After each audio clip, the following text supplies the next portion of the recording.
Hey guys, Callum here. Before we get into the episode, here's just a quick disclaimer about spoilers. We tried to keep this episode mostly about the trial of the Seven in episode 5, but we couldn't help ourselves. So there's spoilers, not only for the Dunk and Egg series, but quite a lot of stuff around the series. We also do not own the images used in this video. They belong to HBO and George R. R. Martin. Watch at your own discretion, and have a good day. Hey everyone, welcome to Byte, a podcast for gamers, by gamers about politics, and sometimes about dragon fights. Or night fights in Dragon Show. Yeah, there are no dragons in this show, and maybe that's why it's good. There are some dragons, but as we know, the only good dragon is a dead dragon. Welcome to Dunk and Egg, A Knight of the Seven Kingdoms. It's the most recent A Song of Ice and Fire adaptation. And Emilio and I are in love, folks. This is our extended love affair with A Knight of the Seven Kingdoms. It has largely become our favorite A Song of Ice and Fire adaptation. It's fun, it's bright, it's colorful. It also has a very cool fight in it. I made Callum watch the show. Like, he had no choice. Emilio pitched this video to me, and I was like, I guess I have to watch this show I was planning to watch anyway. And then we saw a comment before we started of someone asking us to do this. I was prescient, all right? I opened my third eye and saw through... I had a dragon dream of the future. I'm trying to find a way to make a pun out of the Oracle of Delphi, but... it's not going to happen. Anyway, this is the Seven. It is the trial of Seven. The first one in, I think, 100 years, they said. We'll talk about that. Where Sir Duncan the Tall has to fight to prove his innocence in a sort of trial by combat. This is like a modified trial by combat. Yeah. It's called the Trial of the Seven, because 7 champions fight 7 champions. Because that's how the Faith of the Seven is. Yeah. It's obsessed with the number 7. Yep, and it is, which makes it oddly in line with a lot of Chinese beliefs. Because 7 is a very lucky number in China. Okay. And 4 is a very unlucky number, but that's because the way that you pronounce 4, it sounds like you're saying death. Oh, okay. Like it's a similar pronunciation. Anyway, the Trial of the Seven is happening because Aerion Brightflame, Aerion Targaryen, the son of Prince Maekar, is accusing Dunk of assaulting him, which Dunk absolutely did. 100% did. But that's because Aerion was attacking a woman who was doing a puppet show where she showed a dragon dying, and that's considered to him to be treason. So Dunk intervened. They got violent. Aerion wanted to cut off his hand and possibly his leg, and Dunk demanded the trial by combat as recommended to him by Prince Baelor. Yeah. Which is important, because as you can see here, sort of going in order, at the sort of bottom center is Prince Baelor. Going to the right is Lord Beesbury. After that, I forget the name That's of Humphrey Harding. Humphrey Harding. He was in the lists on the... He fought Aerion, and he jousted against Aerion. Aerion killed his horse, and that broke his leg because the horse landed on his leg. I'm just gonna say this: it's extremely brave to ride a horse with a broken leg. You would be in agony the whole time. Yup. Then next to him is Dunk. As you can see, Egg is next to him. The bald head, very visible. Stands out extremely. Which is great framing. It's great framing. The cinematography in this show is just awesome. This is an unfortunately quite dark episode, so apologies for some of the images, but like generally the cinematography here is great. And then there's, of course, Randall Fossaway. Raymond Fossaway. Apple Boy, who is about to... This is a very important moment. He is about to start the cadet family of the Fossaways. Yeah, it has to be noted that Raymond was knighted for this fight. He'd been a squire, possibly never actually been in a real battle, and now he's about to fight his first real battle in the first Trial of the Seven in 100 years. Yep, and he was knighted by the guy next to him, who is Lionel Baratheon, the Laughing Storm. Next to him, I don't actually know who this guy is. That's Robin Reisling. Is he the Mad Knight who has the one eye? Yeah. Yeah, okay. So we saw him in a previous episode where Egg was training Dunk's horse to run in the lists. And it's really cool that they brought him back for this. And it's really cool that his halberd... Oh, yeah, his covers his eye. Yeah, that's really fun. Anyway, this is Baelor Targaryen is giving everyone a pep talk. So before we get into it, the purpose of our discussion really is we're not going to focus too much per se on the episode. Of course, we'll probably get sidetracked. We really want to talk about the Trial of the Seven. I am bringing to the table almost 16 years of fight experience as a martial artist and sword fighter. And this is something I really wanted to talk about because it is a very contentious topic, I think. In some ways, this is the most realistic, most brutal fight we've had on screen in a very long time. And in some ways, it also is a little bit ridiculous. So this is the kind of thing that we're going to talk about because this is what makes George R. R. Martin's work so compelling. Yeah, and I'm here to defend the ridiculousness if they serve a narrative purpose, bringing, I guess, I'm 28 now, 18 years of writing experience. Yeah. So, we're going to pause. We're going to talk a lot about stuff. Before we do this, just, Callum, whose armor is your favorite from Team Dunk? From Team Dunk? From Team Dunk. Oh, Beesbury is representing. He's so dripped out. He is so dripped out. It's crazy, actually. I love it when a noble house like goes completely 100% in on their sigil. It's so good. He has the like beehives on his the skirt thing. His mustache is literally dyed yellow. Do you think he dyed it, or do you think that's just like a Beesbury special? No, I think he dyed it. The seed is strong. Yeah, no. The bead is strong.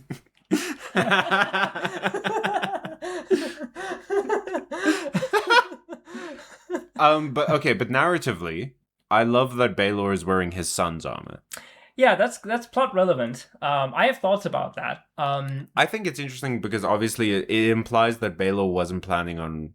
Yeah, he didn't bring jousting. He wasn't planning on being in the list. Yeah, he wasn't planning on it. I have a hot take, which is that I think Lionel Baratheon has the coolest armor and the ugliest helmet out of all of them. I like the stag horns personally, but like I get what you mean. I will say, just sort of like from a casual, if this was a video game, whose armor would I pick? If I couldn't pick Beesbury, I would probably pick Raymond Fossaway's. Interesting. Because I love the like red sort of like jacket kind of cut of his. I think he's wearing a He's wearing a coat of plates and he's wearing mail armor. Okay. So he's surprised he's actually better protected than Dunk is. Yeah, no, Dunk is wearing just has mail. Dunk is wearing a mail, a surcoat, a gorget. Yeah, gorget, yeah. And he doesn't have on that much. It'll come up later in the fight. But anyway, so this is the setup. You see the knights assembled. Obviously, there's the 7 of them. You've got their squires as well. Notably, for a trial by combat, the Trial of the 7 starts on horseback. It can go on to foot combat, but it starts on horseback, which makes it even more dangerous. Yes, because, hey, guess what? If you get off your horse to fight on foot, your horses are still there. Well, it's just you could be hit by a drive-by swing, right? Yeah. Which happens a lot in this fight. Yeah, it does. And, obviously they start with lances, which are very dangerous. So that's like a core aspect of it. Now, Baelor starts the fight by basically saying, listen, guys, here's how it's going to be. And I think they defer to him because Baelor is the most experienced fighter amongst them. He's just fought the Blackfire Rebellion. That just happened, the first one. They were in it. He was the hammer, right? And wait, the first Blackfire Rebellion? Yeah, the first Blackfire Rebellion. You mean against Daemon Blackfire? Yeah, at the Redgrass Fields. Oh. I didn't realize he was in that fight. Yeah, he was. Because that's the fight where Brendan Rivers, Bloodraven, used weirwood arrows to kill his brother. We're gonna have to have a lot of spoiler warnings at the beginning of this episode. That's also the fight where Bittersteel goes across the narrow sea and starts the Golden Company. Yeah, it's I'd love if they made a show version of that. That would be very interesting. But also we'd get more of this guy. But Bertie Koval, great actor. But I think he takes charge. The plan is basically as follows. He will handle the Kingsguard because the Kingsguard who are on the opposing team, on Team Arion. They're not allowed to hit him. They're not allowed to hit him, or kill him at least, because he's a Prince of the Blood. His family are unlikely to kill him as well, because A, they're his family, and B, they can easily recognize him because he's wearing the sick Targaryen plate armor that has, the actual Targaryen sigil emblazoned on the breastplate. Yeah. And I guess Stefan Fossaway, who's really the only other person there, because it's 3 Targaryens, And 3 Kingsguard Kingsguard, and Stefan Fossaway. Stefan is more likely to go after Raymond than anyone. So, I think Baelor knows that. Baelor's plan, basically, is that they're going to try and keep together, and Baelor is going to try and take out the Kingsguard and disable them such that they have a decisive advantage. Now, Robin Rising asks, hey, is that honorable to do? And Baelor says, well, let the gods decide. I really like that moment because I think the show has gone out of its way to demonstrate that, well, yes, Baelor is a very honorable man. He's probably the most honorable Targaryen. He's also not above, like, playing dirty, right? Yeah. He recognizes that they're kind of up it, right? I mean, the only reason this is all happening is because Baelor suggested to Dunk a way to get out of the trial. A trial that was for, essentially, keeping up appearances for the royal family. Yeah, and Baelor knows that their team is really down. They've got one man who's injured. They've got 2, possibly 3 people who are very poorly armored, right? Yeah. They have, like, maybe 3 suits of plate armor between them. I don't know that you would call Lionel Baratheon reliable. Lionel Baratheon is in it for he's in it for himself, right? He's here to fight because he wanted to fight. In the book, I think he didn't have that much of a relationship with Dunk. Here he has more of a personal relationship, but Lionel is a Baratheon, and they want to fight. So Baelor, I think, recognizes that the situation is dire. They need a plan, and the plan is defeat the Kingsguard, then it's 7 on 4, right? Also, we know that Daeron doesn't want to fight. Yeah. We know that Daeron, who is Egg's older Wastrel brother, does not want to fight. He says, "Wastrel is a fun word." Yeah, I've only ever heard it as wastrel. Well, you did call him, you did call him Maekar. I've heard his name pronounced Maekar. It's probably either or. Anyway, so I'm pronouncing it the way the North would. Yeah. Maekar. Very, very, very north-south divide here on this podcast. What? No. Actually, my favorite part of the 7 Kingdoms is actually Dorne. So, the 9 Kingdoms, I think you mean. Yeah, the 9 Kingdoms.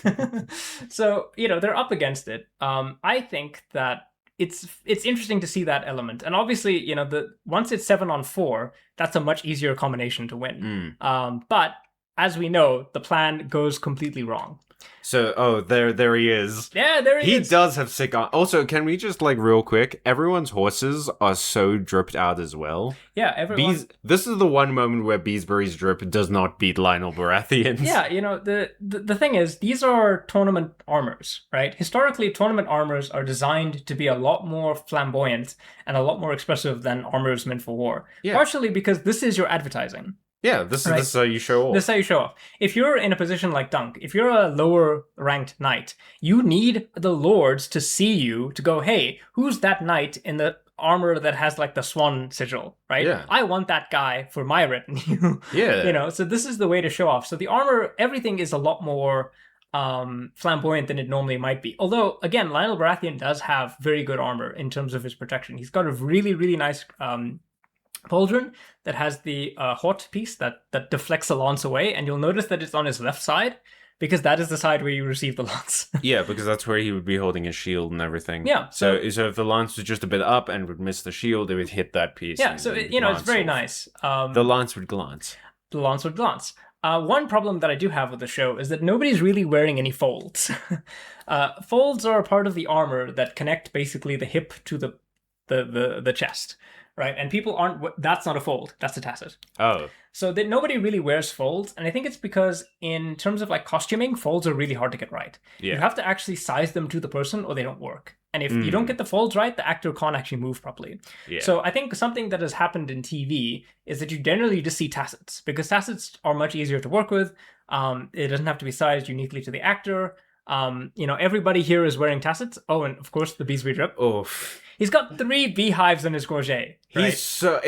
And he's got the yellow stripes. Yeah. And everything. It's so fun when the house actually commits. It's commits. They commit to the bit. They commit to the bit, and this is the thing that we have to understand about medievalism, right? For these people, their house, their sigil, this is not just branding. It's their life. And that's what makes this so much fun because in the next episode, spoilers again, Lionel states that Baelor isn't risking anything here, really. And you see that in contrast to Dunk, who doesn't have a sigil, he doesn't have a house. If he gets injured here, he just doesn't get to work anymore.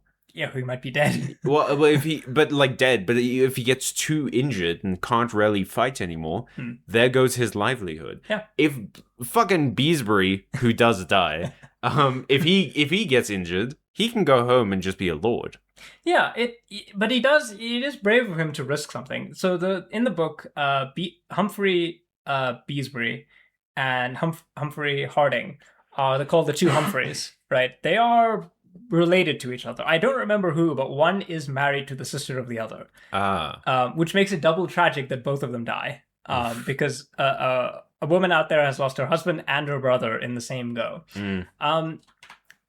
Now, here are Raymond. I think actually Raymond is maybe riding one of Lionel's spare horses, because that looks very Baratheon, doesn't it? I don't think Raymond, who cannot afford even full armor, is got a horse that's got, a crenelle that is bronzed or gilt. Also, at the end of the next episode, when Dunk gives Raymond Sweetfoot, the vibe I got from it is that Raymond never really owned a horse before that. So the show really does actually show us the difficult world of being a squire, right? If you're a squire to a knight, oftentimes this is a very grueling, very difficult position for you to be in, because unless you are fortunate to come from a house that has money, oftentimes you are basically just a servant to a knight. Yeah. And it's even worse if you're a hedge knight, because the knight that you're serving often doesn't have that much money in any case. So here, Raymond is the squire to his cousin, which did happen historically, but it's clear that he doesn't have a lot that, like, most of the stuff that he has comes from his cousin. It's not his own, right? He doesn't have his own tent. He doesn't have... Basically, all he has right now is what he's wearing and what he can borrow. Yeah, I imagine that... It's not mentioned, but I imagine that when they knighted him, they're like, all right, Raymond, what do you actually have? Raymond, what have you got equipped? Yeah, what do you have? This loot is trash, Raymond. Do some raids. Yeah. No, like, what do you have? Like, do you have, like, I mean, what do you have, right? And this is a point, because you see that both Raymond and Dunk are equipped very similarly. I would say that Raymond is actually better protected than Dunk, and that will come up later. But it is a point where it's like, all right, what do you have? And the answer is... not that much. Can you borrow? And knights do often travel with multiple sets of armor. So it was recommended that if you go to a tournament, you should have at least 2 sets of armor, because if you lose a joust, you have to give your set of armor to the person you lost to. So unless you have the money to ransom it, you need to show up with another set of armor. I will say this. It's interesting to me how everyone's got, like, their helmets on there except for the fucking mad lad himself. Robin Rising, yeah. absolute Chad energy, not riding with a helmet. It's surprising to me. Maybe they put their, like, coifs on and stuff afterwards, although we see Dunk take his helmet off later and he doesn't have a coif on and things. I always thought that was a very important part of this, because, like, obviously it's kind of the... American football thing of, like, if the helmet doesn't have sufficient padding inside and it hits you in the head, it's going to give you a concussion. Right. So I do have a set of plate armor, and this is where a lot of my expertise in wearing it can come to the fore. Historically, what we think of as coifs were probably not as common as what's referred to as an aventail. So in a lot of helmets, especially in, like, the 14th century, the mail that protects the neck is actually sewn directly to the helmet, so you can't actually take it off. When you remove that, it's not like you have, like, a head covering of mail. It's just on the neck. Instead, you just have padding here for your helmet. So I think the problem is, in Game of Thrones, the technology is kind of a bit schizophrenic. Because Dunk is wearing a gorget that wouldn't look out of place on, like, a 16th century guy. But he's wearing mail. Raymond is wearing something that's much closer to the medieval era. And then you look at these guys, and they're all this kind of a very, two people are wearing bucket helms, right? The bucket helm, the great helm, is technology that is, very much associated with the Crusades. But, the Crusades weren't when plate armor was developed. So unfortunately, we have this situation where armor is in this world a little bit more variegated than it is in the real world. I would say that, Dunk's helmet would be padded. It would probably have linen or cotton on the inside, most likely cotton, because Dunk is poorer. But Dunk is not wearing a full kit. He's not wearing a full assemblage, especially because often in later period jousting, you have additional reinforcement plates. So, for example, even Lionel doesn't have one, but you can get a thing called a Grand Guard. And what the Grand Guard does is it connects the helmet and the whole left side of your body in one sheet. So that means that your head can't be knocked back because everything is locked together in one place. The real Mad Lad is, of course, Robin Rising. He does not have... He just has a male coif. He's the only one actually wearing a male coif. I think it's because he just puts his faith in the warrior, right? Yeah, no, because he's insane. Yeah, he's insane. If he gets hit in the head, he dies. Meant to happen. Yes. I did have a question about shields. Yes. Because I noticed that both Arion and Raymond's shield in this battle, and probably other people's, are like curved at the edges, like curved out, like they're flared. Yeah. Is that purposeful? Is that like a jousting thing? Yeah, so you want to... A lot of jousting shields. Now, some jousting shields are actually not even carried. They're actually bolted to the armor. Ooh. You strike them, and it's like an escutcheon, something like that. They're jousting in the style where you do have a shield. Arguably, it's not really that necessary if you're as bedecked as, for example, Lionel. You're wearing a suit of plate armor. The shield is not that important. But what you want to have happen is you want the lance to deflect away from you, right? Here in this show, we see lances break very often. And we know that it was actually historical to design lances to break. Right? Yeah. Even today, especially in America, a lot of the jousting that happens is with like pine or balsa wood lances, and they're designed to break. It makes them dangerous because suddenly you've got shrapnel that can fly out, right? But, the idea is that you're just trying to deflect everything away. As you'll see several times in this fight, where you hit somebody is very important to how much damage you do to them. You can have a glancing blow that does very little damage, or you can strike them dead on and unhorse them. The last thing I'll say is that in the show, we don't really see this mentioned, but in the book, Baelor suggests that they use jousting lances and not war lances, because the jousting lances are longer than the war lances. And Baelor's motivation for that is like, listen, if our lances are longer, we'll unhorse them faster. We'll have an advantage. We'll hit them from further away, and we'll get them off their horses, and then we'll be able to win. But we don't really see that depicted in the show, and I understand probably that maybe there's like a lot of stuff was cut. Yeah, I mean, there's a lot of like ancillary stuff that would have been interesting, but like not necessarily worth spending more time on. Yeah, the pacing on the show is very tight, and like apparently there was a lot more Beesbury stuff, but it was cut. Oh, that is a shame, because I feel like Beesbury didn't get a lot of screen time. I would love to see an extended edition of this. Maybe not aired as like the actual show, but like a DVD extra. Like, here's the Duncan Egg extended edition. Watch all the scenes with Beesbury. Now with more Beesbury. So on the other side, we haven't really talked about it, but the opposing team to Dunk, Team Arion. I'm just going to say Team Brightflame because that sounds cool. Yeah. We've got Arion Brightflame. He's the accused. Which is not this guy. This is Dayron. That's his brother. If you haven't seen the show, this is Dayron. Arion has a very distinctive armor that looks kind of like dragon scales. It's so sick. It looks like a skull that's on fire. Yeah, it is very sick, right? Arion in the books is described as being very flamboyant. But we've got Arion, we've got his brother Dayron, who's very useless. Yeah. He wants to take a dive. I think in the story, he basically he gets knocked over at the first boss, and it's like, all right, I'm just gonna lay on the ground. Hope no horses ride over me. Yeah. It'd be a shame if a horse just rode over me. It's interesting to me that he has this like green feather. Yeah, because that's like very wildfire colors. Yeah, I've wondered about that because it is like a lime green. Obviously, Dayron is very much like he's the black sheep of the family. He doesn't want to do anything. He's a wastrel, right? He likes getting drunk.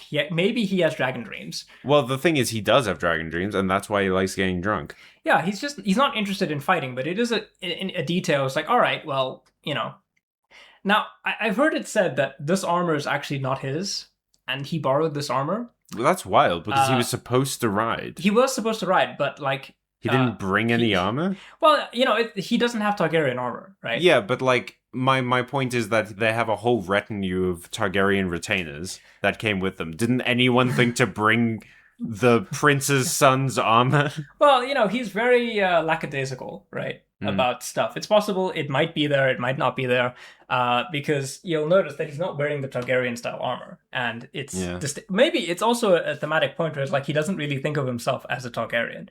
He's the least Targaryen. He doesn't have the blonde hair, but ironically, he does have dragon dreams. So, there is that. On his left, we see Stefan Fossowary with his amazing apple armor. He also has sick armor, I think say. The costuming in this show has been phenomenal. I think we really have to give props to the makers of the show that they managed to create a guy whose sigil is an apple and make his armor look badass. Shame he wasn't born a Fossoway. He would have thought himself an apple. And the other thing is, of course, the King's Guard, right? Now, they're wearing this pristine white armor that looks...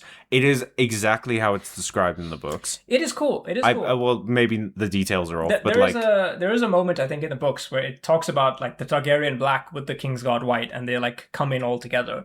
The King's Guard are really... They're supposed to be good, right? They're supposed to be some of the best fighters in the realm. And I think everybody is afraid of them. Even Beesby's like, what if the King's Guard? It's like, all right, what do we do with these guys?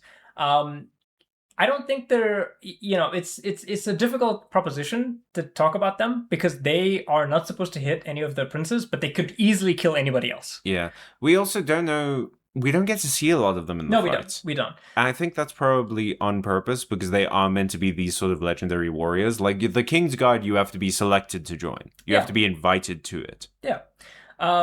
And yeah, I mean, we see these guys. There's Aerion with his really, really sick flaming skull. And his spiked armor, right? Like, this is really cool. This is Sauron. Yeah. Esque. Yeah, it's important. I think it says something about Aerion, right? Where he knows that they don't have dragons. They haven't had dragons for a while. But he's like obsessed with them. He thinks that like he has to posture in this way, right? Where he has to present himself as a dragon because now they don't have dragons anymore. Should we reveal why he's called the Bright Flame? Yeah, I mean, we're going to put a spoiler warning anyway. Okay, so Aerion Bright Flame is so... He's called the Bright Flame now, I think, because he's so, like, flamboyant and stuff like that. But he gets remembered as Aerion Bright Flame because he's so obsessed with dragons that later on in his life, he drinks a bunch of wildfire, thinking it will turn him into a dragon. He does just completely die. Yeah, no, it burns him alive. It's a very... One of the ways that Targaryens die. It's a pretty horrific way to die. It is rough. It's... Yeesh. But yeah, he looks amazing. So... there's that Stefan Fossoway armor. Everyone looks so good. Yeah, it's great. It's great to see, like... the production on this show is great. The horses have barding. They've got crenels. They've got chamfrons. Even like the little details are there. And just to step away from the costuming for a moment, I do want to say that the choice of like how the Ashford arena looks, with all these old statues and burning bridges, and then this like morning mist. Yeah, it gives you the sense of how ancient this rite is. Yeah, I mean, this is also like a Silent Hill 2 situation, because the reason why they did it in this way, where they had such a misty arena, is two reasons. One is to save money. Yeah. Because the whole arena is misted, they don't actually have to show everything else. Yeah. They can cut away to particular like scenes, but they don't actually have to have like everybody composed in the set. And then the other thing is it adds a feeling of like the fog of war, right? Because when the fight carries on, we get this sense of deep unease because people get attacked from all sides. Yeah. Somebody just shows out of the mist and hits you and they're gone, right? So it adds a level of claustrophobia and like almost fear in a way because you don't know like where somebody is until they're riding up to you. I will say this. Stefan Fossawary's helmet is probably the most practical helmet that we've got here on the field.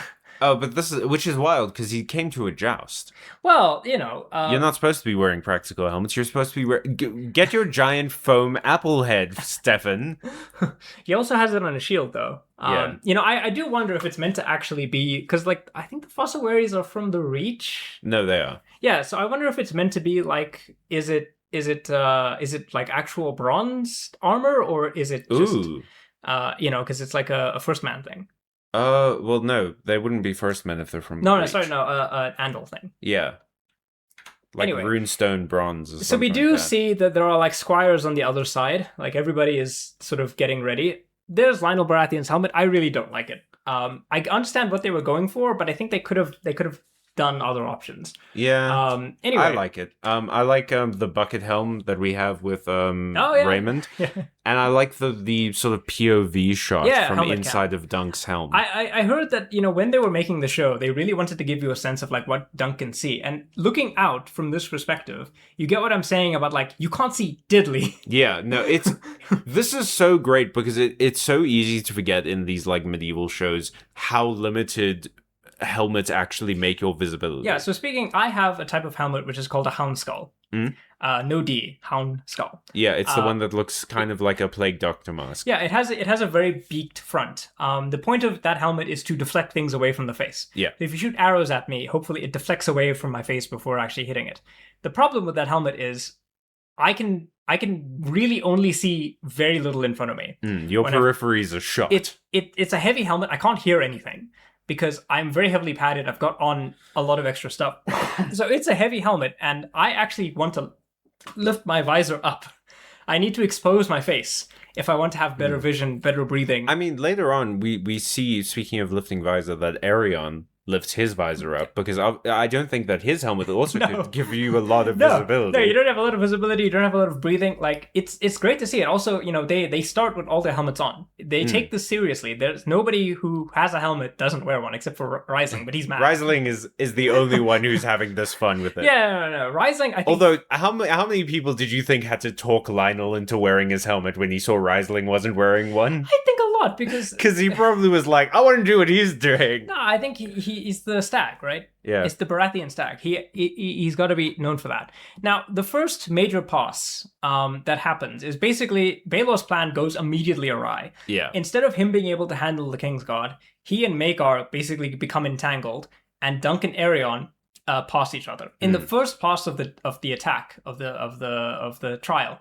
Harding and Beesbury are both implied to be killed. So we don't fixate on it, but they fight the Kingsguard, and both of them are either directly killed with a launch strike or unhorsed. I mean, and then I think Harding gets like thrown from his his horse gets like knocked over and he gets thrown from his horse and dies that way. I think in the novella it's implied that he dies of his wounds later, but I know Beesbury was killed on the first charge, which implies that he was hit in some location that must have been fatal. It must have been fatal. So he must have been hit in the head. Yeah, because he's wearing a full plate. He's more protected than Dunk is. He is so decked out, so he must have been hit in the head. He must have been, or potentially he was thrown from his horse and he broke his neck. Yeah, that can happen. Yeah, no, that seems like a big worry. That is a real fear that exists even today with jousting, where you could be thrown. But here, Dunk has been pierced by a lance. Dunk has been hit. So normally we might say that an injury like this could be fatal. It sure looks like it. That's like his stomach, or at least like near his kidneys or liver or something. Dunk. There's a lot of fun organs in that area. The lance breaks. Dunk is not fully penetrated through. So in terms of the amount of lance that penetrates him, it's basically a small amount, but that is a significant wound. Yeah. I've heard it tell. So Dunk gets his armor from a blacksmith called Steely Pate. And I've heard it tell that basically, if not for Steely Pate's armoring quality, Dunk would have been killed immediately in that first joust. Okay, but here's the thing. I do know at the end of the episode, Steely Pate says that the rings from the ring mail, it's either him or Raymond says actually went into Dunk's wound. That is like they got punched into Dunk. That is a thing that can happen, especially when you're dealing with lances. See, the big problem is seeing wounds like this. It's so much easier to assume that this is a more fatal injury than it is. Because when I watched this the first time, I was like, did Dunk just die? Yeah, I fully accept that. I think we have to understand that, to some extent, armor's pretty good, man. Armor is pretty good. I would say that maybe Dunk he could have been, if it's sticking out in the way that it is, it's possible that only a little bit actually penetrated, and it still is a serious wound. But it would have been a more fatal wound if the lance had gone all the way through him. The fact that you don't see it sticking out on the other side tells me that it was more of a shallower stab. Yeah. But again, you've got adrenaline that's pumping. Dunk kind of is a big guy. We might assume that he's got on underneath that mail. He's probably got on a gambeson. So that might help a little bit, but it's definitely not a good way to start a fight. No. But before we move on, I do just want to point out Dunk's right gauntlet, where he holds his sword, is a lot more covered than his left gauntlet, which is cool. That's holding the shield, yeah. You do, again, you do see that. You want to protect the side of you that's in more danger. It's a real shame that he loses the shield, because it's so cool. Yeah, I mean, a lot is made of the shield, right? Because firstly, it's quite a process for him to, he has to, get it redone. Steely Pate has to do the room. It's implied that if not for that reinforcement, it would have killed him. If not for Steely Pate's reinforcement, Dunk would have died. The shield would have just broken. But I think it is kind of like Dunk's disillusionment with nobility in general. That the shield, which is a symbol, is destroyed almost immediately. And it's also, it's like... It was Sir Arlen's shield, who was Dunk's former master, that got repaired and renewed, and it felt like that was a moment of, Dunk, oh, I'm stepping into his place. But then he sort of realizes, he can't be Arlen. So I think this is where Humphrey Harding is killed. Yeah, this is where Humphrey Harding is knocked off of his horse by a Kingsguard. One of the very few times we actually see the Kingsguard do something in this fight. So I think one of the implications here is that the Kingsguard are so I choose to believe, I have no proof for this, but I choose to believe Robin Reisling is basically fighting all three of the Kingsguard. Yeah, off screen. Robin Reisling lit his sword on fire like Theros of Myr and is fighting all of the Kingsguard off screen. I was like Beric Dondarrion. I mean, there is a Dondarrion at the he pulls a full Arthur Dane, but show only Arthur Dane, where he fights with two swords. I want to believe. I want to believe that Reisling is the reason why the Kingsguard are basically just completely disrupted. I love that theory. Because the thing is, he's like a guy who prays before the fight. He doesn't have this whole big, backstory. The show has done a lot to, I think, characterize these people. And so we end up in a situation where it's okay, well, Duncan and Arion are fighting each other. Daron is presumably knocked off his horse and he's in the mud. Then Lionel and Baelor are dealing with Maekar. Yeah. You see them fight. I'm sure Lionel probably fought the Kingsguard, but I choose to believe that the reason why the Kingsguard were mostly out of the fight is that Robin Reisling just went ham. Yeah, because Raymond and Stefan just immediately locked on to each other. Yeah, this has gone from a political battle now to my cousin's a dick and I want to hit him. Yeah, it's a personal struggle. The funny thing about A Trial of the Seven is that it's supposed to be this collective battle. Almost in a way, it is a real battle. But it almost immediately devolves into one-on-one fighting. And also, personal conflicts. And also personal conflicts, yeah. The difference between this and a trial by combat is that a trial by combat is a one-on-one fight. Yeah. You on the ground, where characters are only dealing with the matter at hand. But this has now become personal conflicts and personal wants and glories and everything. So another thing to talk about, which is a great feature of the show, is that you see them armed with multiple weapons. So they have lances, but once they're broken, that's it. The lances are used. And you mostly see swords, most of the people have swords, but Arion has a mace. flail. Yeah, well, he's got a flail, right? It's a great weapon to use on horseback because you can generate a lot of force with it. This flail basically knocks Dunk completely. Yeah. I also love the motion. It's a bit blurry because we had to take screenshots to avoid copyright. But I love the motion that Arion is doing where he's swinging off of his horse. Yeah, I mean, it's a great demonstration that Arion is not a bad fighter at all. He is a trained fighter, he's been trained by the best fighters that money can buy, basically. Yeah, by the Kingsguard, probably. So he knows what to do, right? I have a flail myself. I have a big one. I have a two-handed flail. They're not easy weapons to use. I like that 20% of this episode is you flexing what weapons and armor you have. I have that weapon. I have this thing. I got one of those. I got that one in shiny. I'm teaching my students how to joust. So maybe, who knows, maybe this country will have its first trial of the Seven one day. Hey, that'd be sick. Right, so here's the moment where Dunk basically dies. Yeah. This is where Dunk dies. He gets a whole lot of mud in his wound. Sepsis ensues, and he dies off screen. I really love this moment, though, because you see the mud go into the helmet. Yeah, it would be very unpleasant. Yeah. But he's alive. It's not a great moment. This is the flashback mud. Yeah, so viewers of the episode will know that in the Trial of the Seven is not one continuous sequence. They actually break for a whole 20 minutes. The Trial of the Seven is actually the shortest part of the episode. Yeah.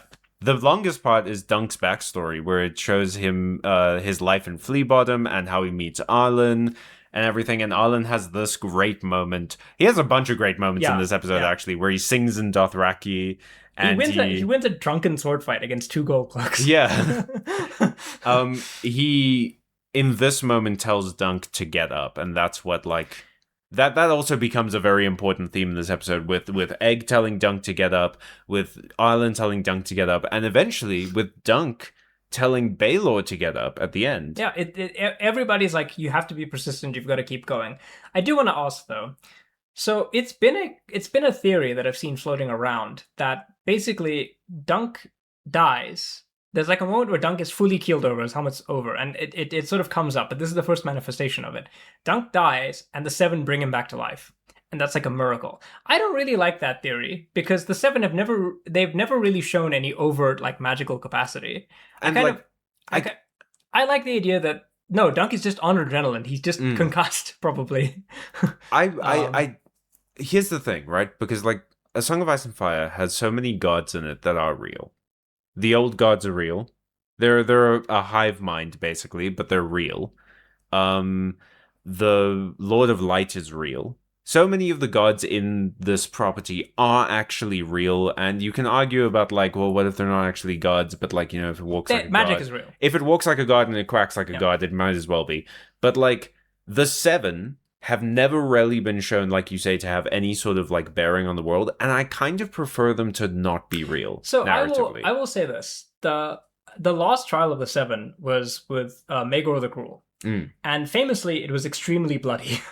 Of the 14 people who walked onto the field, 13 died on that field. Maegor himself basically died. It's implied very heavily that they used blood magic to resurrect him. Right? He survives, quote unquote, but then probably dies of his wounds, and they use blood magic to resurrect him, which is why he ends up being so aggressive and violent afterwards. It's kind of like a Henry VIII situation where he suffers an injury and it alters his brain chemistry. Okay. But the thing is, everybody always says if the gods decide that it's right, then it's going to happen. In the last one, 13 people died. Yeah, that's my point, right? Is that the faith of the Seven needs to not be real because it is so prevalent in these stories. It is so often used as like the justification for something. Mm-hmm. If the gods decide it happens, if the gods whatever, if those gods aren't real, it makes the narrative moment so much better, because this is a fight for the sake of a fight now. This is like, it's not a holy rite, it is not a spiritual thing. Half the people on that field don't even believe in like the faith of the Seven. Maegor is like, what Andal tradition are you talking about? He's not a true believer in the way that maybe Baelor might be. Yeah. Right? Because Baelor's always bringing up like what the Septons say, etc. So Dunk isn't super religious, like yeah, arguably the only one who is Robin Rising, and he's crazy. Yeah. The point is that it makes it more narratively satisfying if the gods that everyone seems to be believing in aren't real. I also think it's like Dunk is just very determined. He's huge, right? Yeah. Dunk is described as being almost 7 foot tall. So this is a kind of fellow who's probably not easy to fell. He hit his head on archways in a castle. Yeah. So I think that Dunk just, like, it's more narratively satisfying that Dunk is just finding his inner strength. His inner strength is not the faith of the Seven. It's Arlen. Yeah. Right? He had his life flashed before his eyes. Like, all right, Arlen, you got to get... Arlen says get up, Dunk gets up. So, yeah, there he is. He's laid out. This is such a rough moment, too, because, like, just a second from now... I think I know it's a later scene, I think, but someone like there's another scene where he's laid out on the floor like this, and someone like rolls and hits him in the head. Yeah. I think it's Maegor. Oh no, this is the scene where right after this you see the mace come in through the helmet cam. It's such a good moment, and that leads into Aerion and Dunk's first fight. I fucking love CKD loading screens. Yeah. I will say this. A lot of people have made an assessment, basically, of like, you know, Aerion is very skilled. He knows what to do. if you watch his fight closely, he is doing stuff that you would associate with proper martial techniques. I think at one point he even hits Dunk with a false edge cut. Is that the one where he hits and then swings down and hits the back of like Dunk's leg? No, so he hits with one edge of the sword, and then he hits with the other edge of the sword with the same strike. So he does one of these false edge cuts, I think. It's a bit hard to see with the way that the camera's going, but unfortunately they are moving quite fast. They are moving quite fast. It's okay, right? But the point is, we see that Arion is much more of a skilled fighter. Yeah. However, the one area that he's quite deficient in is grappling. Dunk is much, much bigger than he is, and it seems like Dunk, from his background growing up in Flea Bottom, the book even says, Arion could defeat Sir Duncan the Tall. He could not defeat Dunk of Flea Bottom. Yeah. Right? So we... Oh, this is the moment where fucking... Yeah, Baelor unhorses Micah. This is so many times this happens where someone is like watching a horse run at them and then does something. Yeah, so this is something I actually really wanted to talk about, because firstly we do see a lot of what's going on. I think that King's Guard here on the right, he's probably being unstable. He looks like he was just struck. But obviously this is a trial that started with lances and it's probably going to end with swords. Nobody has like a poleaxe or anything like that. But if you are on horseback, you have an advantage over someone on foot, except if the person on foot knows how to dismount you. Yeah. So there are lots of broken lances that are just all across the field. So what you see, and you do see this sometimes depicted actually in period art, where knights who are expecting to fight on foot might cut down their lances to use them like spears. Oh. And I think this is a good sort of like reference to that. Listen, most of the lance is broken or maybe even discarded. Pick it up, just use it as a spear. Also, it's fun that Baelor is doing this when he is named Baelor Breakspear. Yeah, that's great. Also, you see that there's a thematic resonance here, right? Baelor is in control of the situation. He only wants to unhorse. Well, he wants to disable his brother, but not hurt him. Yeah. So he wants to get him off the horse without killing him. So instead of poking him in the face or poking the horse, he unhorses Makar by basically using the mace and pushing into his armor and pushing him off. Now, could you do this in real life? It's debatable. I've unhorsed people with a bullhook before. Basically, you have to hook them and you can pull them off that way. I think it's possible. I certainly don't think that Makar is the best rider. He's certainly, because at the Battle of Redgrass Fields, Makar was holding a shield wall, and Baelor was the one who was coming in with the cavalry. Yeah. So I think it's implied that maybe Makar is a better foot fighter than he is a better, because like every time we bring up Baelor's prowess, it's like Baelor unhorsed a guy, he broke lances, he's a good rider. Yeah. Right? So maybe Makar's not the best rider, and he's a bit distracted, and so he gets unhorsed. Also, he doesn't want to like hurt his family. Yeah, he doesn't want to hurt his family. But the next time this happens, when Micah does it, he just stabs Lionel's horse. Yeah, no, it's crazy actually. He like stabs Lionel's horse right in the throat. Yeah, that's... Lionel gets flung from his horse. He doesn't break a leg. Yeah. It's the situation where Micah's like, he's in panic mode, whereas Baelor's like, all right, I'm just going to unhorse my brother. Yeah. Here is like a great example of why knights need to study grappling. Because you are in the mud now. You are too close to do a sword fighting attack. Arion does effectively use a knife. He does try, certainly, but the problem with grappling is you need to end the fight quickly. Yeah. Because if you're fighting somebody who's stronger than you, and the fight persists, you're going to struggle. Arion is very well protected. He's got much more plate armor than Dunk has, so Dunk can't just slash at him. Yeah. Right, in the way that Arion can. I love these scenes because since they're both covered in mud, you can't see like the heraldry really. You can't see the different color of armor. It puts them kind of in a similar visual language of like, oh, these are just two guys fighting now. I also think this isn't the prince and the knight. I think it's a great visual parallel as well, because everybody makes a lot of the Trial of the Seven that it's this holy ritual, that it's the sacred tradition, but it's just two guys fighting in the mud.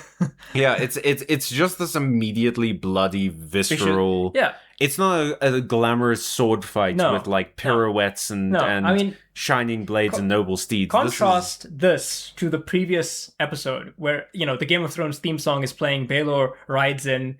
It's super dramatic, it's super like hype, like everybody's excited. Is there no true knight among you? This big like epic drama moment, and now it's like, I stabbed you in the stomach again with my knife. So here's one of those moments where it's like, all right, mail armor can protect you quite a lot. It can protect you from stabs if it's very good quality. I'm pretty sure this is where Dunk got hit by the lance too, because there's a lot of dried blood around the mail. It's possible that's why actually he's able to do it. Yeah. Because he's stabbing into an already weakened segment of the mail. It's a bit difficult to see because of, obviously, the close-ups and stuff like that. But this is what you need to do, right? This is unfortunately the second time Dunk has died.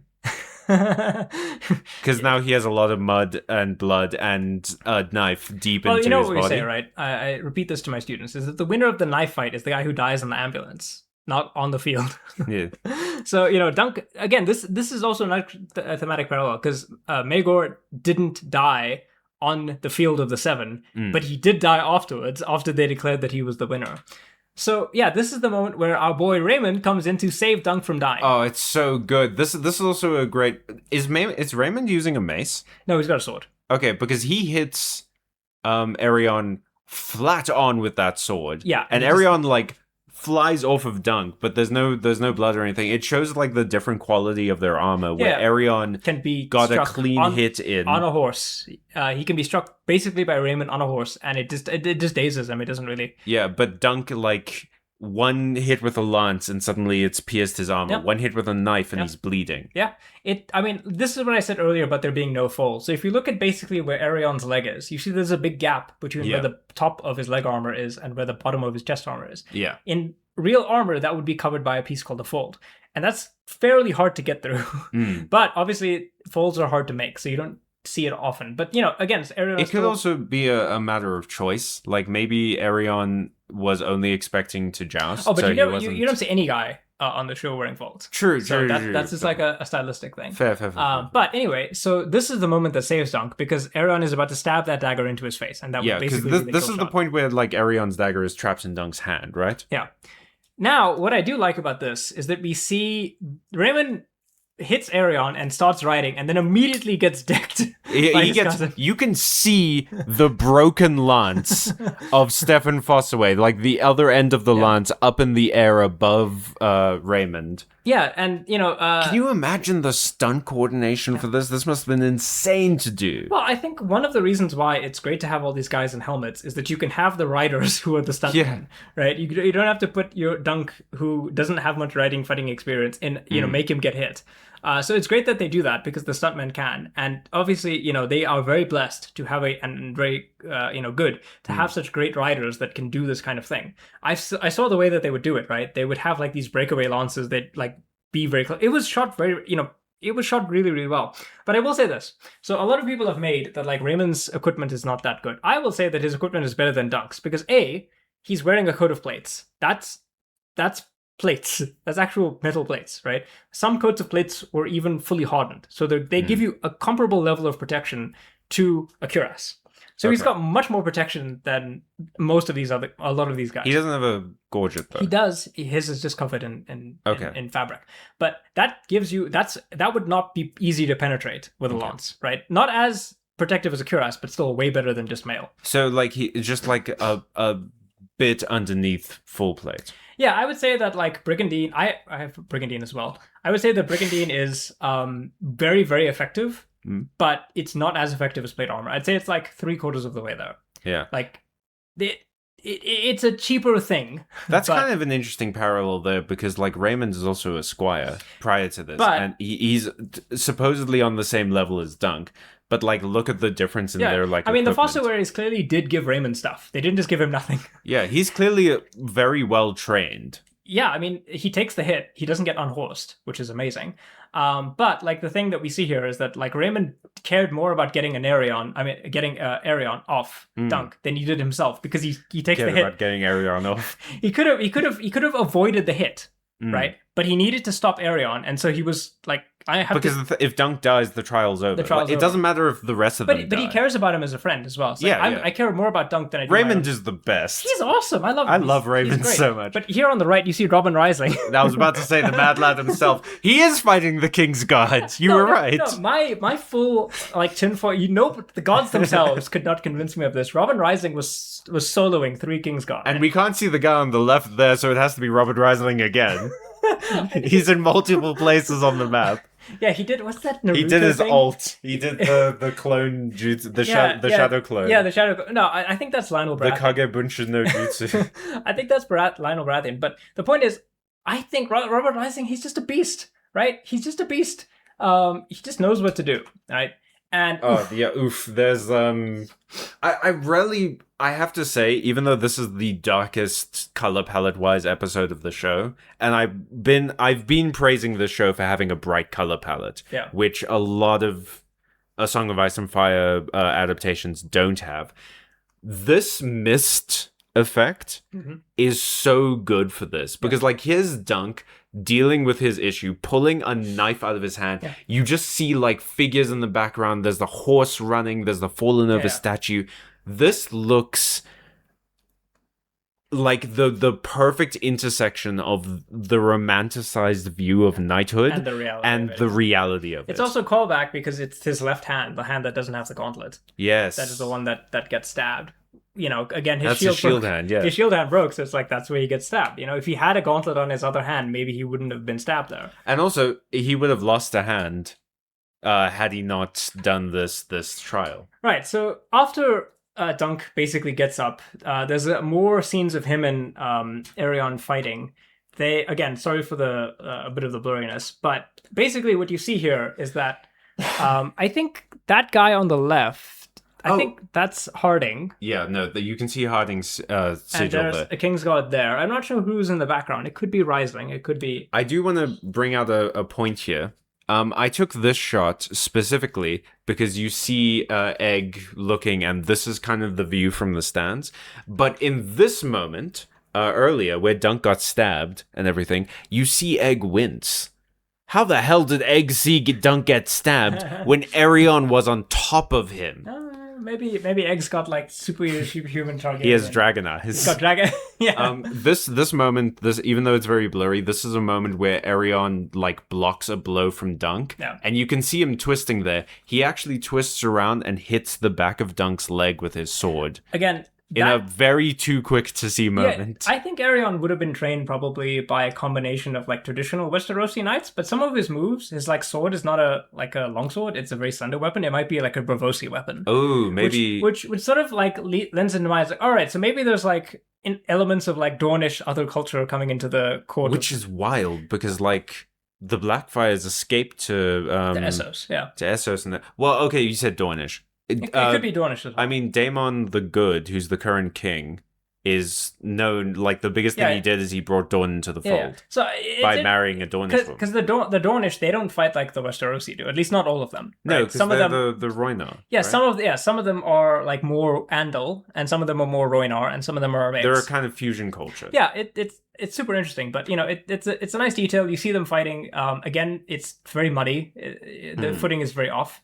Dunk gets stabbed in the leg because Arion throws his sword. He does our favorite thing in fantasy, which is when people throw their dang swords. But you see what I mean about the sword itself, right? Like, look at Dunk's sword. Look at how wide it is compared to Arion's. And also the like fanciness of the hilt. Like look, Dunk's hilt is basically just like a crossguard. Steel. It's a simple crossguard. Yeah. This is like some fancy Essos shit that's happening. It's a twisted S. That's the shape, and it is a more slender blade. That's probably what you'd want to have in a trial by combat like this because it would be easier penetrating things. You're not really trying to slash Dunk. You're more or less trying to... Do you think it's shorter than Dunk's sword? Because Dunk has like a full long sword. Dunk's sword is two-handed.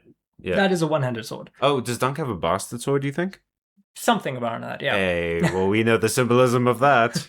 Dunk in rivers, am I right? Well, Dunk is a big enough guy that he could use that sword in one hand, but I think it is closer because Olin uses that sword in two hands. So I think it is a much longer sword, but obviously, you know, like a sword in the hand is worth one in the thigh. Also, Dunk doesn't have full armor, so I'm sorry, I can't just let you go on with a sword in the hand just worth one in the thigh. Is so good. Thank you. But yeah, he has some padding. He has some padding. He has those are called trusses. Those are called trusses. They are to protect your thighs. That's what you wear under the armor. But he doesn't have full armor. Also, it's, you know, I guess it's implied maybe that Steely Pate didn't have the time. It's like, or he couldn't afford it. Like this is stuff that Dunk got because he made a deal. He made a deal, yeah. Yeah. I think he had to sell his horse for it. Oh, and this is when the back of the dagger gets caught in Dunk's helm. Yeah, it's a very visceral scene. Yeah, and it sprays a whole bunch of jam into his face. Yeah. this is very bloody, right? If you have a weak constitution, this might not be something for you. This is shockingly not the bloodiest that A Song of Ice and Fire has ever gotten, but it's so brutal in its visceral, own way. I think is the way I would describe it. I think it's because there's not like a whole lot of music playing while this fight is happening. It is just the sounds of people dying and like the tinking of like hitting armor. It sounds so much more real. We don't have like... Okay, so in like House of the Dragon, you might have a scene where a dragon roasts like 30 people alive, and that's very bloody in the sense of like violence, but it's very impersonal. Yeah, this is very in your zone, in your face. Yeah. Making you confront the moment. Like the how filthy they both are at this point. Dunk is finally getting in some actual like sword hits and stuff, and you can see that he's a more competent swordsman than he is a lanceman. So he takes his helmet off because obviously this is a common problem in Hollywood where you have like guys who are supposed to be warriors, but they take their helmets off and they don't fight with them. Dunk takes his helmet off for a good reason, which is, hey, my eye is too bloody now to see. Yeah, I can't function. I have so much mud and blood in this. This is non-functional. If I wear this helmet, it's like that wound in my side that killed me twice. I can't. There's too much mud and blood in here. I can't see. If I don't take this helmet off, I will not be able to see. I'll die anyway. Yeah. Right. So he might as well. Right. He's got. I mean, this is getting as. This is the reason I think that Dunk wins in the end, is because he knows how to leverage advantage. He is not as good a fighter in terms of like skill as Arion is. I also think he's more desperate. But he is desperate, and he knows how to leverage his advantage. He leverages his size, his superior strength, and like he knows if you're, because he's probably been in. He probably hasn't been fighting in them, but he's been watching Ireland in battles, and he's seen what Ireland does. Well, and he's from Flea Bottom, right? Yeah, he's been in fights, but he hasn't been in battles. Yeah, he's been in brawls, is the way to describe it. So here's a moment. Dunk actually performs a very good use of half-swording. Half-swording is where you put your other hand on the sword, usually you grab the blade, and you direct it more like you would, like, say, for example, a pole arm. Now, is that to getting close? Yeah, it's for a couple of reasons. Firstly, it gives you more leverage. If you have both hands on the sword, compared to, let's say, for example, somebody who's holding it only where the hilt is, so you've got one hand on the blade, you can treat that more as a bigger lever. It helps you control the point better. So if you're trying to stab something, or what Dunk is doing, he's trying to do basically a drawing cut. Yeah. Right? This is a great example of where a fold would save you. You would not be able to do this if you had a fold. This is also a great example of where Arion dies. Because Dunk gets him on the artery. Now, I have done this kind of cut on people before. In my experience, not with a sharp sword. Just putting that out there. In my personal experience, I haven't killed people. In my personal experience, it really depends on a lot whether or not that's a very deep cut. Because what Dunk could be doing is he could be drawing the sword along the length of Arion's leg, but causing a lot of blood to shoot out, but not actually penetrating deep into the leg. Okay. Because from my perspective, it looks like he doesn't actually get very deep in there. He just draws along, and it would be painful. Also, there is padding and everything. Arion does like grab it and eventually like bring away blood and things. It's just that we've seen the problem with this, right, is that eventually Game of Thrones goes on for so long that it becomes a visual language. This is how we watched Bronn kill that one Knight in the Vale, as he got him on a leg cut. Right in the area.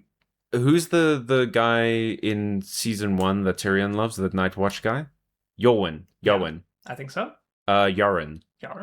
Oh, something. Yoren in season 2, when the Gold Cloaks come to get Gendry. Yeah. Yoren puts a knife to the Gold Cloak's thigh in almost exactly the same spot, and talks about how there's an artery there. Right. And people always go for like the chest or the head, but they'd never think to watch here. Yeah, your femoral artery is there. Yeah. And so this is like, I saw this happen and I was like, you are dead, my friend. I'm willing to concede that with my fighting experience, I would say that I don't think that looks like a very deep cut. I think it's one of those things that would be really, really painful. Especially if you have to move. Especially if you have to move, but I don't think Dunk has like gone that deep. Yeah. I will also say that it does mirror what Egg said that Arion tried to do to him, because Egg says that Arion tried to castrate him. Or threatened to castrate him. It's like, I'll make you a girl so I can marry you. In a very Euron Greyjoy move. It's a very, I hate to say it, it's a very psychosexual It is, it really is. And here we see Arion is being struck very close to his own groin. It's like, listen, how do you like it? Kind of dealio.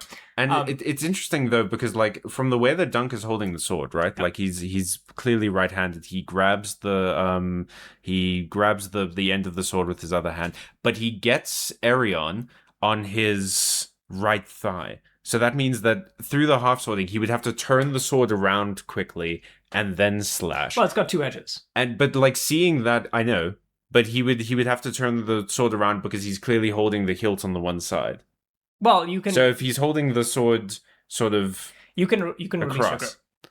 So what I think happens is not shown is Dunk is changing his grip. It's very fast. It's very fast. But I think what's happening is Dunk is changing his grip. He lands the first strike and then he changes his grip to do the pull. But it's so fast in this moment that I briefly thought like Dunk had done that German sword fighting thing where you flip the sword around. Oh, okay. And he like did that and got the blade and then pulled the blade back. It's possible. I mean, again, it happens very quickly. But this is how I would do it. This is a good showing of like Dunk isn't an incompetent sword fighter. I think this is the moment where people have to realize like Allen didn't just not teach him anything. Yeah, Dunk isn't just a big guy. No. Dunk knows how to do this, but he's not like a castle-trained knight. No, I don't think he would have been able to do this move in a duel. No. I think he's capable of doing it because both of them are really beat up. Dunk, he sees the opening, he goes for it, right? Yeah. He realizes that Arion has plate armor, I can't just cut him, so I've got to do something. And like you said, desperation and adrenaline. He's desperate and he sees the moment and he goes for it. But yeah, I think Dunk has more training than people give him. I don't think Alden... Like, everybody says that Alden was like a shit knight. I don't think that's true. No, Alden's a great knight. I think Alden was pretty good. He died as an old man. Yeah, exactly. You can't be that bad of a knight. And, like, Alden didn't, like, take easy jobs either. No. He was at the Battle of Redgrass Field. He went to war. Yeah, he went to war. He went to war and he continued fighting on as a knight. He fought in Dawn. He got a wound on his side and he kept going. He was in tournaments, right? Yeah. So, yeah, I mean, I don't think... He unhorsed the Grey Lion, thank you very fucking much.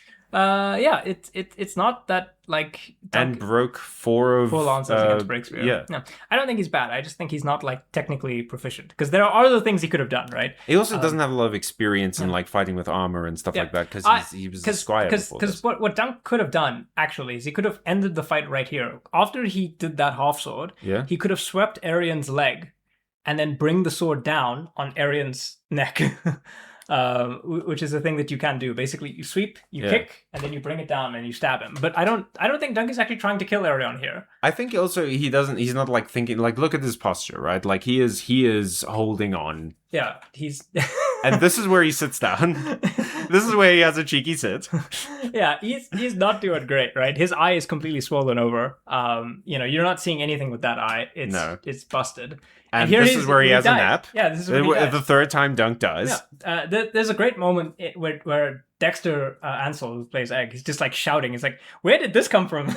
Yeah, this little kid. It's like, "Wait, did he?" Oh, dude, the shriek. Yeah, he shrieks. He emits when he goes, "Wait!" Oh, it was like piercing for a moment. But man, Dexter Ansel is fantastic in this show. Dexter Ansel. Every actor in this show has given such a phenomenal performance. Yeah, I'm really impressed with the casting. Yeah, and then Arion looks and he's like, this fucking guy again. Yeah, I think it's a blink and you miss it moment, but I feel like he almost like rolls his eyes like, it's like, oh, I can't believe this guy's still alive. Like, how much more do I have to do? There is a great moment where he's like looking at Dunk and you could almost, if you forgot who this character was for a moment, you could almost see it as like respect. Yeah, because like he puts his visor back down and then he like taps his sword on his shoulder, like, come on, bring it on. I've got to end this, right? Yeah. I've got to end this. This guy is a problem. He is more of a problem than I thought he was. This is where Arion screams dead in a way that like really drives home that this family is not healthy. Yeah, and then there we go. And then Ansel, he's just shouting. And then Dunk, as it gets up, I wanted to take this one in particular because in the way that it's shot, it almost looks like Dunk has a crown on his head. As he rises up in the tower, you see that the background brazier, I guess the bowl that's on fire, almost looks like a crown on his head, like a flaming crown. And in a series where there's a lot of symbolism, I think that's like a great moment. R'hllor brought him back to life. Yeah. He died on the field, and all of these braziers, the Lord of Light really likes Dunk. Now there's some tinfoil that Clytus and Alt-Shrift X have uncovered. All right, release the R'hllor cut. I like this though because this is again sort of the juxtaposition of the romanticism of knights. And the reality of being a warrior. I mean, Dunk's not going down. He's tough. He is standing after being beaten by someone who is more skilled by him. He's been stabbed. He's died. Hit to the face. He died again. He died a third time. And now he's standing up. His final health bar. He is holding his sword up. He is focused on the moment. He is at this point the romantic ideal of a knight. Yeah, it's that moment of like, in Knight's Tale, for example. So Ulrich doesn't give up. He has that moment like, listen, you just were almost fatally hit with a lance. If you go out there and ride again, you will probably die. And he's like, no, take off my armor. I will ride again. Right? It's the moment of like, this is it. This is the glory moment. I either win here or I die. And he goes and it's just... this is the moment that will become a song. Yeah, exactly. This is the moment that becomes what people sing about, right? Yeah. And we know that songs in this series are really important. Everybody's singing a song. Everybody's singing a song that's of like some kind of moment. There are a lot of songs in this show that like Egg sings one about the Battle of Red Crossfield. Lionel sings one. It's a bawdy song. But there are songs here. It's like, this is how people remember things.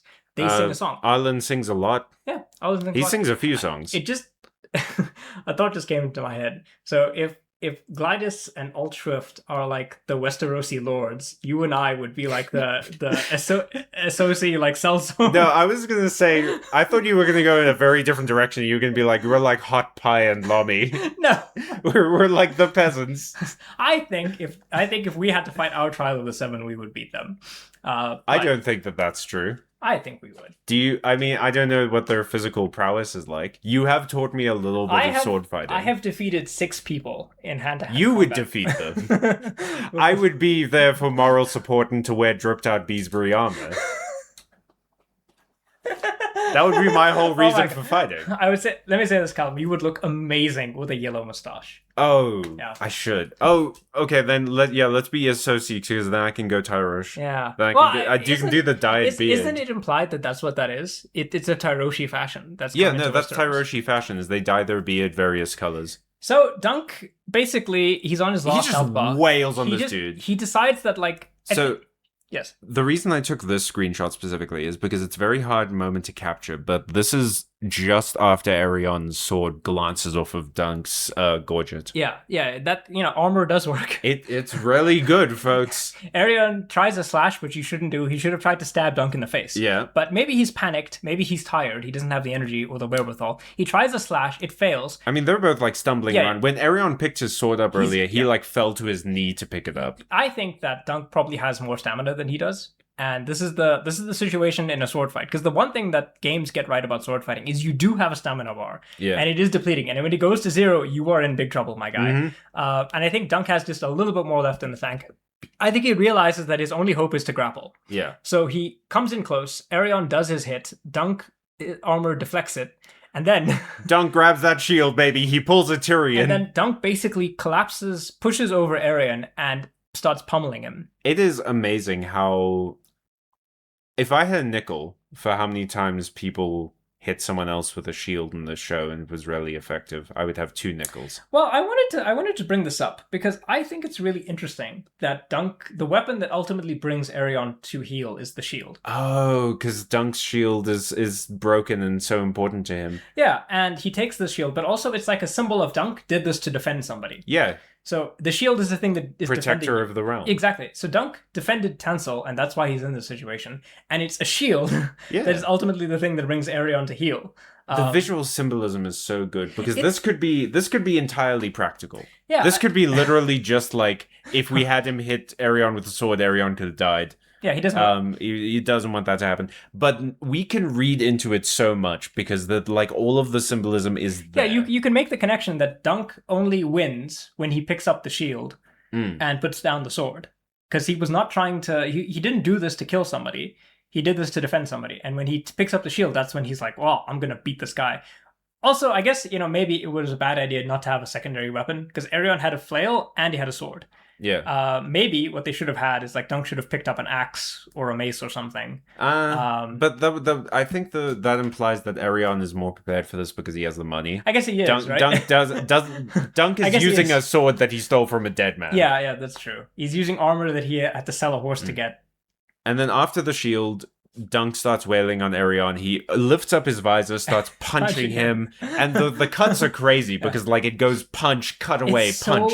It's so visceral, that feeling of the punch, because he's hitting him with an armored hand. It gives you that feeling of like heaving, like the heaving motion of Dunk bending Also, down. I will say this. Arion's armor, you mentioned this earlier, his helmet looks like a skull. Now that's like a threatening moment. Now it's like, all right, this guy's actually near death. Yeah, now the specter of death is hanging over him. The show loves like flipping symbolism. Yes. Because they show you one thing in one context, and then they show you the same thing in a different context, and it means a different thing. I think it's because it's here, right? Like when Arion is wearing the visor, he is death. He is the danger. He is the thing you have to watch out for. When it's up like this, it is hanging over him. Yeah.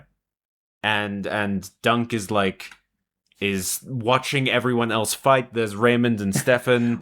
We have to talk about the Raymond Stefan fight, right? Because Stefan is at this point, at some point he gets unhorsed. We're not really sure where, right? The problem with this fight is I would love to just see the whole thing happen, like a bird's eye view, but we only follow Dunk's perspective for the most part. We don't really see other perspectives of the fight. At some point, Raymond and Stefan are unhorsed. I would imagine that either they decided to get off their horses because neither of them wants to lose a horse. I think that's what eventually happened, is that like...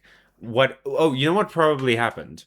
Is that maybe Raymond was unhorsed in that moment by Stefan later. Yeah. And then Raymond goes to like help Dunk out with the Arion stuff.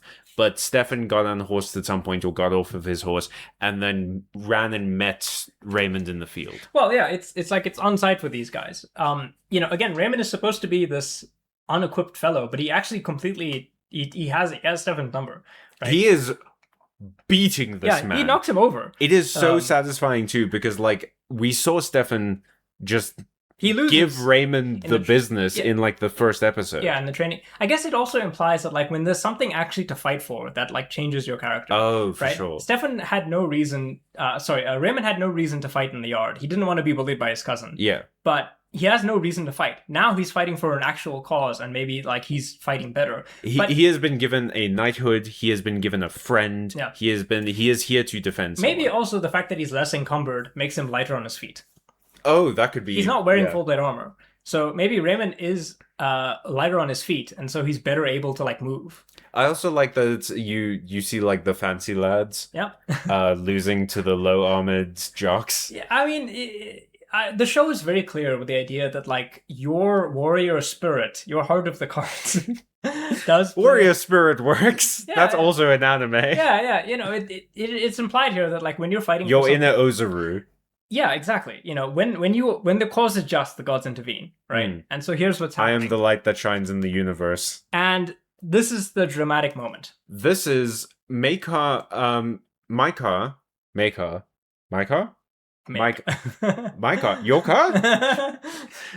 Micah is trying to run towards Arion because he's seeing his son get beaten, and he is rushing towards it, and then Lionel and Baylor stop him. They push him back.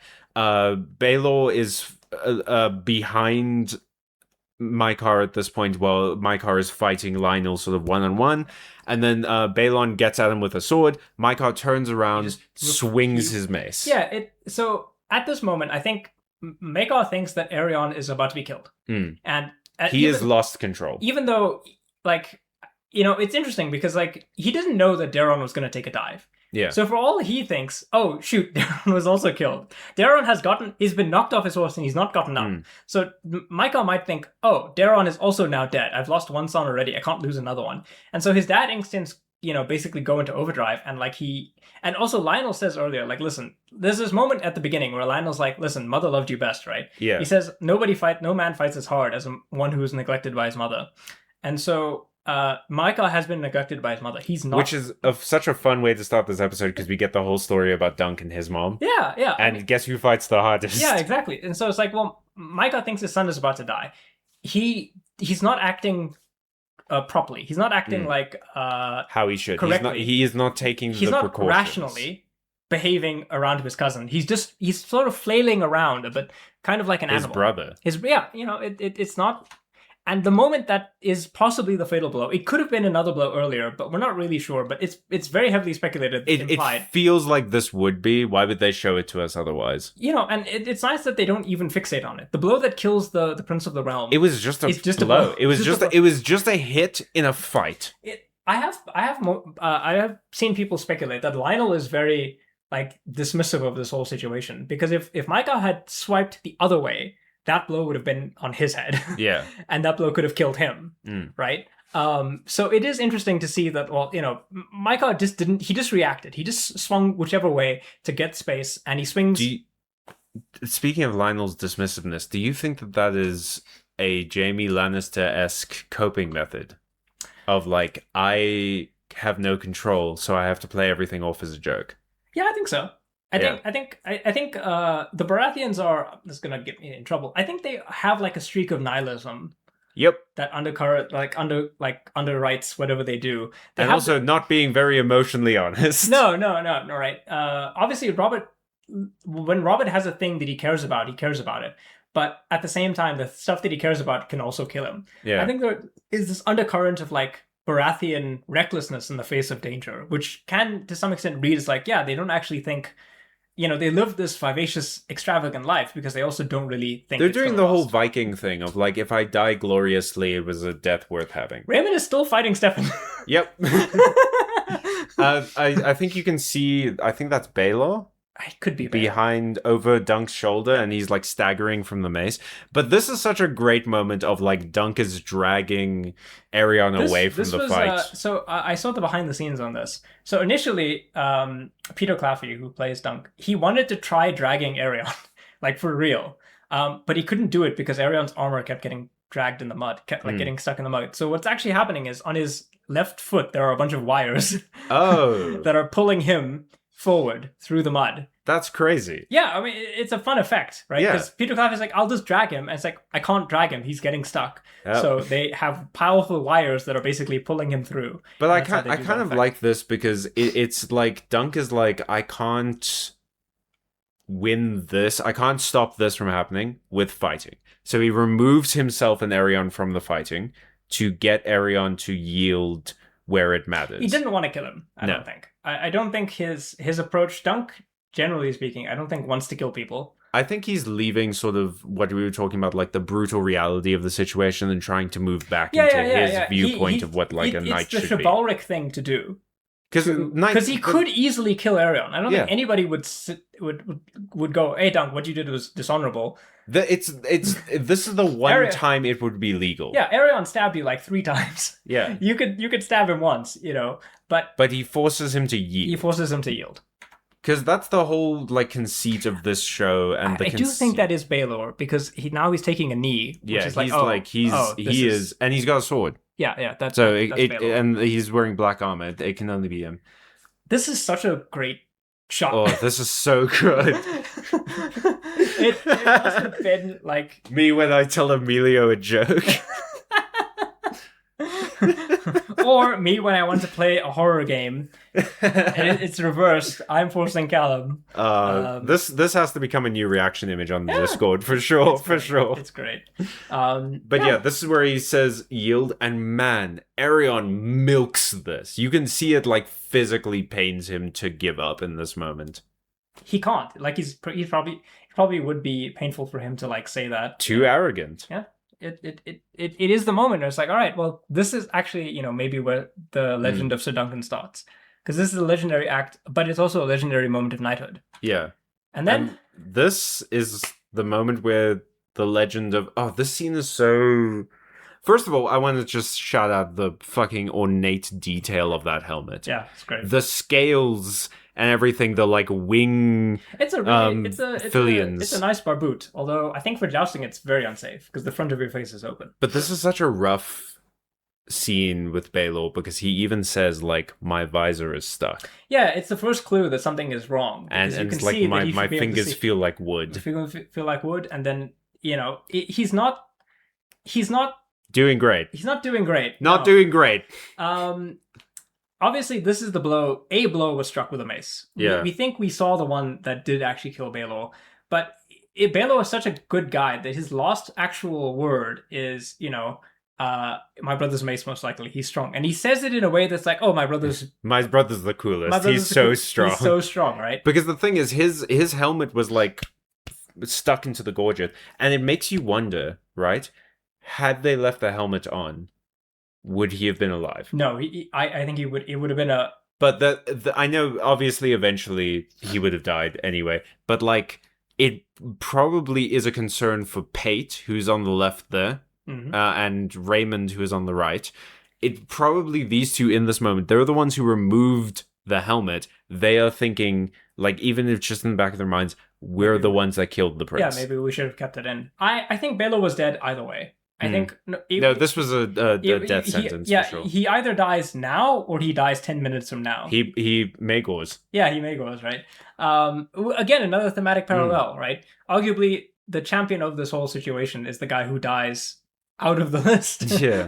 Keep in mind, both Humphreys are dead. Both Humphreys are dead. Dunk is, like, in the course of dying. Yeah. Baelor is dead in his arms. Raymond got away from this. He's surprisingly fucking great. Okay. Yeah, he's doing really good. Surprisingly okay. He came away from this a night. Yeah. He's alive. Yeah. He got to beat up his cousin for a while. Got to beat up his cousin. This was a good day for Raymond. Yeah, Raymond definitely, I think, is arguably you could say that like he was blessed by the warrior because he is the least experienced. A lot more than Riesling. He is the least. What happened to Riesling? Nobody. It's not mentioned. Riesling doesn't die. He just disappeared. I think he defeated those three Kingsguard and then he just left. He went to the Isle of Faces. He went to Skagos. Yeah, he went to Skagos. But anyway, this is such a rough moment because right before this, Dunk had promised to be sworn to Baelor. It's that moment where Dunk actually gets everything that he wanted. Yeah. He gets, the Prince of the Realm has said, I want you in my service. That I am a good man. I want you in my service. Dunk wanted to be... This is a man I can serve. And he dies. And he dies in Dunk's arms because of Dunk's decisions. Yeah. And... this is such a powerful moment because this is the last get up of the episode where Dunk is just saying, please get up. And it doesn't work. to Baelor. And he is weeping. And you it's so interesting to see this because like there's this obvious like hectic masculinity, this like ultra masculinity with these kinds of shows. Fighting and killing, right? But like Westeros in general is like this like hyper masculine thing. You're not supposed to show emotion. You're supposed to be strong all the time. You're supposed to be this like idealized version of yourself constantly. You can never be weak or whatever. And here Dunk is on his knees weeping over this man he met like a day or two ago. Also, it is different in the books where Baelor does die on the field. Everybody sees him die. Oh, because he takes off his helmet on the field and then Here he dies in a very personal way. So like almost you can imagine that there's the way the shot is framing everything, right? The light is in the distance. The light is now fading from the kingdom. The Prince of the Realm, the king who never was, has died. Yeah. Maekar, we know this. We know that, spoilers, that Maekar is going to eventually be king, but he's not happy about this at all. And he's not going to be king for very long. Baelor's kids are going to die. They're going to die in the spring sickness that comes. So it's almost like the summer has gone and now the winter has come. Yeah, and you can see like in the background the mist is still there. It's like almost perfectly gray. You can see a very faint flame, which I don't think is necessarily symbolism unless you want to start attaching things to Egg in this moment. But there is a shield. Yeah, the shield. Like the like stone shield kind of thing. Dunk's glove is off. The helmet is on the floor. Like this is a moment where all of the grandeur of that last scene has been taken away. This is just the personal in a single chamber with 4 people watching a man die. Yeah, and it's crazy that the Prince of the Realm dies, and who's there? A blacksmith, a guy who was just squired, just knighted like 30 minutes ago. A Fossaway, who is not even like a main house. He's not one of the great houses. No.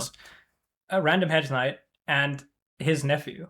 Yeah, who in this moment is kind of just his nephew. It's just his nephew. He is pretty far removed from the line of succession. I think it is important that both Dunk. I think it's very important that both Dunk and Egg are actually here in this moment. They both see Prince Baelor die. Because this is consequence. Yeah, because in some sense, yeah, Dunk is responsible, but also Egg is responsible as well. Because Baelor does say in a earlier scene, he should have. Why did you not come to me? Yeah, I could have dealt with Arian. And no one would have been in danger. No one would have been in trouble. Yeah, nobody would have been in trouble. I can punch Arian. I can kick him. I'm the Prince of the Realm, right? Yeah. It's not a kindness. And Dunk was and Egg was hoping that Dunk would kill Arian.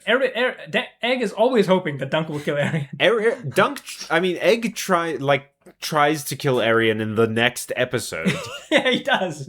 So there is that sort of like violence, and it's so well framed because like Damon says like, oh, Arian used to be a really nice kid, but then he grew up a prince and now he's a monster, and you see like that sort of monstrousness start to form in Egg. It is always possible. Like Egg lies a lot to get what he wants. Yeah. He lied to Dunk, put him in danger, and he then and how much of that is just being a kid? Yeah, I mean, and how much of that is being like in this situation where he sees people lie and get what they want constantly. Spoilers for the distant future. It's implied, I guess, that maybe Egg lied to everybody at Summerhall.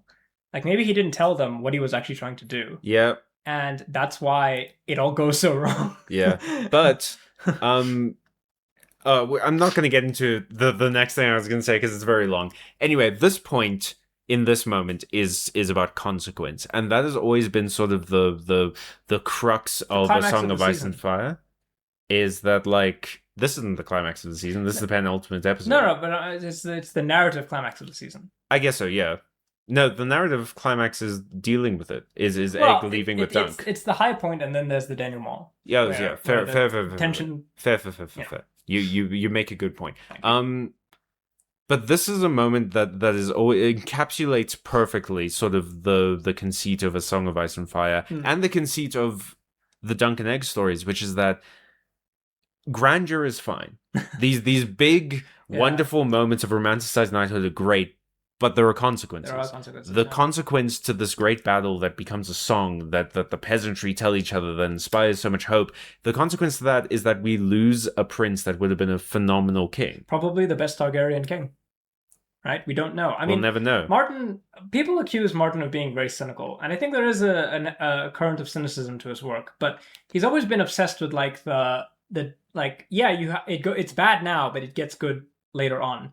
And I think Dunk and Egg is a great microcosm of this because it's bad now, but Dunk will become a king's god. He does say like Egg will become king. There might be a day where the realm has need of my foot or my hand more than a prince's life. And there is. It happens. And if you follow the broader Targaryen conspiracy, Rhaegar is required to produce Jon, who is the Okay, well now we're getting into okay.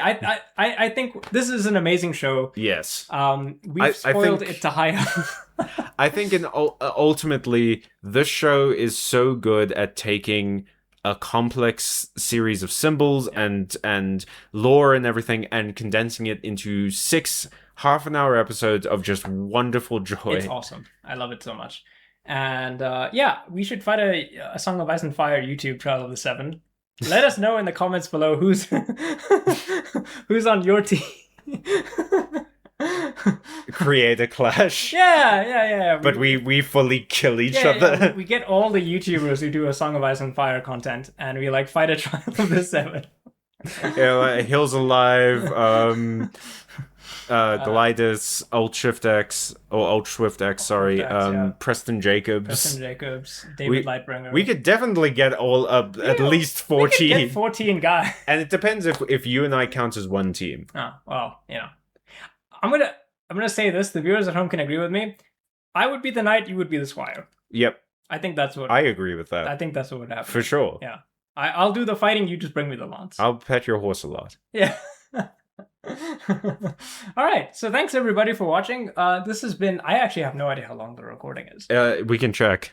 Hang on, with the magic of movies, it's been an hour and a half. Whoa. Nice. We had planned to do an hour for this. Nice. Well, thank you so much for watching. It's been fun. Let us know if you want us to do more battle scenes, fight scenes in TV shows or movies or whatever. We're having a good time. I think like going through like A Knight's Tale would be fun. I think fantasy especially is such a fun like avenue for these kinds of fight scenes because they do so much wacky nonsense. Yeah. I mean, A Knight's Tale is like one of the inspirations, I think, for this work, right? In addition to Ivanhoe, which is one of my favorite medieval movies of all time. But yeah, it'd be great to do that kind of thing. Ivanhoe does actually have a trial of combat at the end, so we could do that. Yeah. But if you want to support us, back us Patreon. on Patreon or YouTube memberships. Yes. And if you really want to support us, do all of that and also share our content, please. Yeah, I mean, this has been a lot of fun to make. I basically held Callum at gunpoint to do this. He said that like I didn't enjoy every minute of the show. Yeah. It's been a lot of fun. Thanks everybody for watching. Yeah, Dunk and Egg season 2. Let's go. Hell yeah. You know what? If you really want to support us, email HBO that they should give us a role on this show. I have armor. I have yellow armor. I could look like a knight. I'll be a political person. We'll go. We'll do it. All right. Thank you for watching, everybody. Bye. Bye-bye.